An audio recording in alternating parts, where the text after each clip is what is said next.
Do you want to know how you can clear the cache of Elsa Speak? If yes, then this video is specially for you.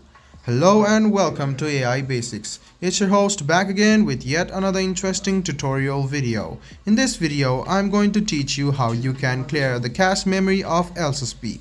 Go ahead and locate Elsa Speak on your phone. Tap on it and go to its settings.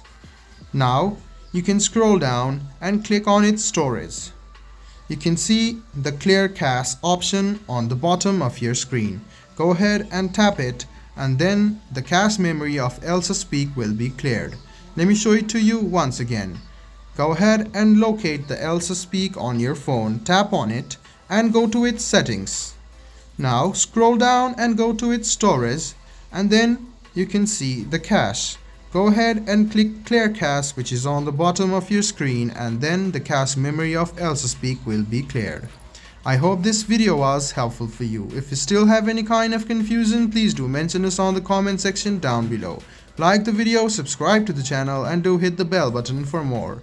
Hope to see you in the next video as well. Until then, goodbye, take care, and make sure you enjoy.